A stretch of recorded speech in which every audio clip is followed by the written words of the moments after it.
ಮೊದಲನೇದಾಗಿ ಶಿಕ್ಷಣದ ವಿಚಾರಕ್ಕೆ ಬರುವಂಥದ್ದಾದರೆ ವಿದ್ಯಾರ್ಥಿಗಳಿಗೆ ಈ ತಿಂಗಳು ಅತ್ಯುತ್ತಮವಾದಂತಹ ತಿಂಗಳಾಗಿರುತ್ತೆ ಅಂತಲೇ ಹೇಳ್ಬೋದು.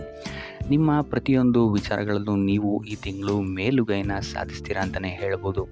ಇನ್ನು ನೀವೇನಾದರೂ ಸ್ಪರ್ಧಾತ್ಮಕ ಪರೀಕ್ಷೆಗಳಲ್ಲೇನಾದ್ರು ಪಾಲ್ಗೊಳ್ತಿದ್ದೀರಾ ಅಂತ ಹೇಳಿದ್ರೆ ಈ ತಿಂಗಳು ನಿಮಗೆ ಸಕಾರಾತ್ಮಕವಾದಂತಹ ಫಲಿತಾಂಶಗಳು ಹೆಚ್ಚಾಗಿ ಸಿಗುತ್ತೆ ಅಂತಲೇ ಹೇಳ್ಬೋದು. ಇನ್ನು ದೂರದಲ್ಲಿರುವಂತಹ ವಿದ್ಯಾರ್ಥಿಗಳಿಗೆ ಈ ತಿಂಗಳು ಹಣದ ಸಮಸ್ಯೆ ಸ್ವಲ್ಪ ಎದುರಾಗಬಹುದು. ಸೊ ಆದ್ದರಿಂದ ಪೋಷಕರು ಸ್ವಲ್ಪ ಇವರ ಬಗ್ಗೆ ಗಮನ ಹರಿಸುವಂಥದ್ದು ಉತ್ತಮವಾಗಿರುತ್ತೆ ಅಂತಲೇ ಹೇಳ್ಬೋದು. ಸೊ ಒಟ್ಟಾರೆಯಾಗಿ ಈ ತಿಂಗಳು ವಿದ್ಯಾರ್ಥಿಗಳಿಗೆ ಅತ್ಯುತ್ತಮವಾದಂತಹ ಫಲಗಳಿದೆ ಅಂತಲೇ ಹೇಳ್ಬೋದು.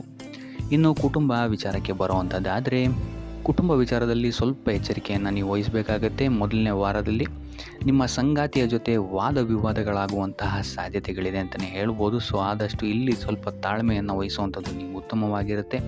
ತದನಂತರ ನಿಮಗಿಲ್ಲಿ ಸಂದರ್ಭಗಳು ಬದಲಾಗುತ್ತೆ ಅಂತಲೇ ಹೇಳ್ಬೋದು. ಸೊ ತದನಂತರ ನಿಮಗಿಲ್ಲಿ ಕುಟುಂಬದವರ ಜೊತೆ ನೀವಿಲ್ಲಿ ಹಬ್ಬದ ವಾತಾವರಣ ಹೆಚ್ಚಾಗಿರುತ್ತೆ ಅಂತಲೇ ಹೇಳ್ಬೋದು. ಮಂಗಳ ಕಾರ್ಯಗಳು ಇಲ್ಲಿ ಹೆಚ್ಚಾಗಿ ನಡೆಯುತ್ತೆ ಅಂತಲೇ ಹೇಳ್ಬೋದು. ಸೊ ಇದರಿಂದಾಗಿ ಇಲ್ಲಿ ನಿಮ್ಮ ಮನೆಯ ವಾತಾವರಣ ಮತ್ತು ನಿಮ್ಮ ಕುಟುಂಬದವರ ಸಹಕಾರವು ಸಹಿತ ನಿಮಗಿಲ್ಲಿ ಹೆಚ್ಚಾಗಿ ಸಿಗುತ್ತೆ ಅಂತಲೇ ಹೇಳ್ಬೋದು. ಇನ್ನು ಮನೆಯಿಂದ ದೂರ ವಾಸಿಸುತ್ತಾ ಇರುವಂಥವರು ಈ ತಿಂಗಳು ನಿಮ್ಮ ಮನೆಗೆ ಮರಳಿ ಬರಬಹುದಾದಂತಹ ಸಾಧ್ಯತೆಗಳು ಹೆಚ್ಚಾಗಿದೆ ಅಂತಲೇ ಹೇಳ್ಬೋದು. ಇನ್ನು ಈ ತಿಂಗಳು ಸಂತಾನ ಇಲ್ಲದವರಿಗೆ ಸಂತಾನ ಭಾಗ್ಯ ಯೋಗವು ಸಹಿತ ಇದೆ ಅಂತಲೇ ಹೇಳ್ಬೋದು. ಸೊ ಒಟ್ಟಾರೆಯಾಗಿ ಕುಟುಂಬ ವಿಚಾರದಲ್ಲಿ ಮೊದಲನೇ ವಾರವನ್ನು ಬಿಟ್ಟರೆ ಉಳಿದಂತೆ ನಿಮಗಿಲ್ಲಿ ಅತ್ಯುತ್ತಮವಾದಂತಹ ತಿಂಗಳಾಗಿರುತ್ತೆ ಅಂತಲೇ ಹೇಳ್ಬೋದು. ಇನ್ನು ಆರೋಗ್ಯ ವಿಚಾರಕ್ಕೆ ಬರುವಂಥದ್ದಾದರೆ ಆರೋಗ್ಯ ವಿಚಾರದಲ್ಲಿ ಸ್ವಲ್ಪ ಎಚ್ಚರಿಕೆಯನ್ನು ವಹಿಸಬೇಕಾಗುತ್ತೆ. ನೀವು ಹವಾಮಾನ ವೈಪರೀತ್ಯದಿಂದ ಇಲ್ಲಿ ನಿಮಗೆ ಆರೋಗ್ಯಕ್ಕೆ ಸಂಬಂಧಿಸಿದಂತಹ ಬಾಧೆಗಳು ಉಂಟಾಗಬಹುದು. ತಲೆಭಾರ, ಜ್ವರ, ಕಫ ಇಂತಹ ಸಮಸ್ಯೆಗಳು ನಿಮಗಿಲ್ಲಿ ಸ್ವಲ್ಪ ತೊಂದರೆಯನ್ನು ಕೊಡುತ್ತೆ ಅಂತಲೇ ಹೇಳ್ಬೋದು. ಸೊ ಯಾವುದೇ ರೀತಿಯಾದಂತಹ ಚಿಂತೆಯನ್ನು ತಗೊಳ್ಳುವಂತಹ ಅವಶ್ಯಕತೆಗಳಿಲ್ಲ. ಆದಷ್ಟು ವೈದ್ಯಕೀಯ ಸಲಹೆ ಮತ್ತು ಸಹಕಾರವನ್ನು ಪಡೆಯುವಂಥದ್ದು ನೀವಿಲ್ಲಿ ಉತ್ತಮವಾಗಿರುತ್ತೆ ಅಂತಲೇ ಹೇಳ್ಬೋದು. ಇನ್ನು ನೀವೇನಾದರೂ ದೀರ್ಘಕಾಲೀನ ರೋಗಗಳಿದ್ದರೆ ಸ್ವಲ್ಪ ಎಚ್ಚರಿಕೆಯನ್ನು ವಹಿಸಿ. ಇಲ್ಲಿ ನಿಮಗೆ ನರಕ್ಕೆ ಸಂಬಂಧಿಸಿದಂತಹ ಸಮಸ್ಯೆಗಳು ಸ್ವಲ್ಪ ಬಾಧಿಸಬಹುದು.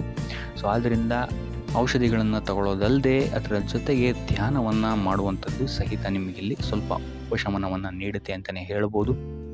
ಇನ್ನು ಇದಲ್ಲದೆ ಆನುವಂಶಿಕ ನೋವುಗಳು ಸಹಿತ ನಿಮಗಿಲ್ಲಿ ಹೆಚ್ಚಾಗುತ್ತೆ ಅಂತಲೇ ಹೇಳ್ಬೋದು. ಸೊ ಆದ್ದರಿಂದ ಇದನ್ನೆಲ್ಲ ನಿರ್ಲಕ್ಷಿಸೋಕ್ಕೆ ಹೋಗಬೇಡಿ. ಆದಷ್ಟು ಮುನ್ನೆಚ್ಚರಿಕೆಯನ್ನು ತಗೊಳ್ಳುವಂಥದ್ದು ಉತ್ತಮವಾಗಿರುತ್ತೆ. 4ನೇ ವಾರದ ನಂತರ ನಿಮಗಿಲ್ಲಿ ನಿಮ್ಮ ಆರೋಗ್ಯ ವಿಚಾರದಲ್ಲಿ ಸ್ಥಿತಿಗತಿಗಳು ಸ್ಥಿರವಾಗುತ್ತೆ ಅಂತಲೇ ಹೇಳ್ಬೋದು.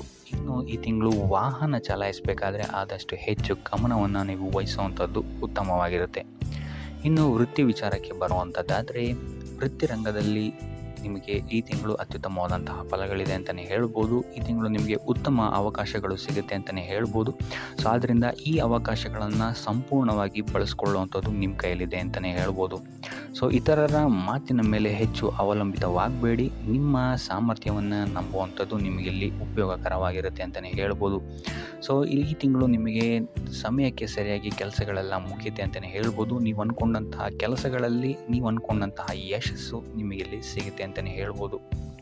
ಈ ಹಿಂದೆ ನಿಮ್ಮ ಕೆಲಸಗಳನ್ನು ವಿರೋಧಿಸ್ತಾ ಇದ್ದಂತಹ ವ್ಯಕ್ತಿಗಳು ಸಹಿತ ನಿಮಗೆ ಈ ತಿಂಗಳು ಸಹಕಾರಿಯಾಗಿ ಕೆಲಸ ಮಾಡ್ತಾರೆ ಅಂತಲೇ ಹೇಳ್ಬೋದು. ನಿಮ್ಮ ಸೃಜನಶೀಲತೆಯಿಂದ ಈ ತಿಂಗಳು ನೀವು ಹೆಚ್ಚಿನ ಸಫಲತೆಯನ್ನು ನೋಡ್ತೀರಾ ಅಂತಲೇ ಹೇಳ್ಬೋದು. ಇನ್ನು ಬ್ಯಾಂಕ್ ನೌಕರರಿಗೆ ಈ ತಿಂಗಳು ಉತ್ತಮವಾದಂತಹ ಸಮಯ ಆಗಿರುತ್ತೆ. ಆದರೆ ಯಾವುದೇ ರೀತಿಯಾದಂತಹ ಹಿಂದೆ ಮುಂದೆ ಯೋಚಿಸದೆ ಮಾಡುವಂಥ ನಿರ್ಧಾರಗಳು ನಿಮ್ಮನ್ನು ತಪ್ಪು ದಾರಿಗೆ ಎಳ್ಕೊಂಡು ಹೋಗ್ಬೋದು. ಸೊ ಇದರಿಂದಾಗಿ ನಷ್ಟವೂ ಸಹಿತ ಆಗ್ಬೋದು. ಸೊ ಆದ್ದರಿಂದ ಯಾವುದೇ ರೀತಿಯಾದಂತಹ ಮುನ್ನೆಚ್ಚರಿಕೆಯನ್ನು ವಹಿಸಿ ಕೆಲಸಗಳನ್ನು ಮಾಡುವಂಥದ್ದು ಉತ್ತಮವಾಗಿರುತ್ತೆ ಅಂತಲೇ ಹೇಳ್ಬೋದು. ಸೊ ಇಲ್ಲಿ ನಿಮಗೆ ಕಾರ್ಯಕ್ಷೇತ್ರದಲ್ಲಿ ಸ್ವಲ್ಪ ಎಚ್ಚರಿಕೆ ವಹಿಸಿ ನಿಮ್ಮವರೇ ಸ್ವಲ್ಪ ತಿರುಗಿ ಬೀಳಬಹುದಾದಂತಹ ಸಾಧ್ಯತೆಗಳು ಹೆಚ್ಚಿದೆ ಅಂತ ಹೇಳ್ಬೋದು. ಸೊ ಇಂತಹ ಸಂದರ್ಭಗಳಲ್ಲಿ ನೀವು ಆದಷ್ಟು ತಾಳ್ಮೆಯನ್ನು ವಹಿಸುವಂಥದ್ದು ಉತ್ತಮವಾಗಿದೆ ಅಂತಲೇ ಹೇಳ್ಬೋದು. ವೃತ್ತಿರಂಗದಲ್ಲಿ ನಿಮಗೆ ಈ ತಿಂಗಳು ಶುಭ ಫಲಗಳೇ ಹೆಚ್ಚಾಗಿದೆ ಅಂತಲೇ ಹೇಳ್ಬೋದು. ಇನ್ನು ಆರ್ಥಿಕ ವಿಚಾರವನ್ನು ನೋಡುವಂಥದ್ದಾದರೆ ಆರ್ಥಿಕ ವಿಚಾರದಲ್ಲಿ ಈ ತಿಂಗಳು ಮಿಶ್ರ ಫಲ ಅಂತಲೇ ಹೇಳ್ಬೋದು. ಈ ಹಿಂದೆ ನೀವು ಮಾಡಿದಂತಹ ಹೂಡಿಕೆಗಳಿಗೆ ಈ ತಿಂಗಳು ಉತ್ತಮವಾದಂತಹ ಲಾಭ ನಿಮಗೆ ಸಿಗುತ್ತೆ ಅಂತಲೇ ಹೇಳ್ಬೋದು. ಆದರೆ ಯಾವುದೇ ರೀತಿಯಾದಂತಹ ಆತುರದ ನಿರ್ಧಾರಗಳನ್ನು ಈ ತಿಂಗಳು ತೊಗೊಬೇಡಿ. ಅದರಲ್ಲೂ ಹಣ ಮತ್ತು ನಂಬಿಕೆಯ ವಿಚಾರದಲ್ಲಿ ಎಂದೂ ರಾಜಿ ಆಗೋಕ್ಕೆ ಹೋಗಬೇಡಿ.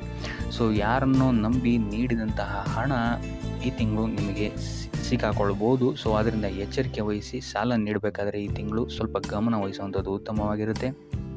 ಇನ್ನು ನೀವೇನಾದರೂ ಸಾಲ ಪಡ್ಕೊಬೇಕು ಅಂತಿದ್ರೆ ಈ ತಿಂಗಳು ಉತ್ತಮವಾದಂತಹ ಸಕಾರಾತ್ಮಕವಾದಂತಹ ಫಲಿತಾಂಶ ನಿಮಗೆ ಸಿಗುತ್ತೆ ಅಂತಲೇ ಹೇಳ್ಬೋದು. ಇನ್ನು ನೀವೇನಾದರೂ ಹೊಸದಾಗಿ ಹೂಡಿಕೆಗಳನ್ನೇನಾದ್ರು ಮಾಡ್ತಾ ಇದ್ದೀರಾ ಅಂತ ಹೇಳಿದರೆ ಹೆಚ್ಚಿನ ಗಮನ ವಹಿಸುವಂಥದ್ದು ಉತ್ತಮವಾಗಿರುತ್ತೆ. ಇಲ್ಲಿ ಸ್ವಲ್ಪ ನಷ್ಟಗಳಾಗುವಂತಹ ಸಾಧ್ಯತೆಗಳಿದೆ ಅಂತಲೇ ಹೇಳ್ಬೋದು. ಸೊ ಆದ್ದರಿಂದ ತಜ್ಞರ ಸಲಹೆಯನ್ನು ಪಡೆಯುವಂಥದ್ದು ಉತ್ತಮವಾಗಿರುತ್ತೆ. ಇನ್ನು ಪಾಲುದಾರಿಕೆಯ ವ್ಯವಹಾರಗಳು ಇಲ್ಲಿ ನಿಮಗೆ ಈ ತಿಂಗಳು ಲಾಭದಾಯಕವಾಗಿದೆ ಅಂತಲೇ ಹೇಳ್ಬೋದು. ಇನ್ನು ವ್ಯಾಪಾರ ವಿಸ್ತಾರಕ್ಕೂ ಸಹಿತ ಈ ತಿಂಗಳು ಉತ್ತಮವಾಗಿದೆ ಅಂತಲೇ ಹೇಳ್ಬೋದು. ಅದರ ಒಂದು ಹೆಚ್ಚಿನ ಹಣದ ನಿರೀಕ್ಷೆಯಿಂದ ಕೈಯಲ್ಲಿರುವಂತಹ ಹಣವನ್ನು ಕಳ್ಕೊಬೇಡಿ ಅಂತಲೇ ಹೇಳ್ಬೋದು.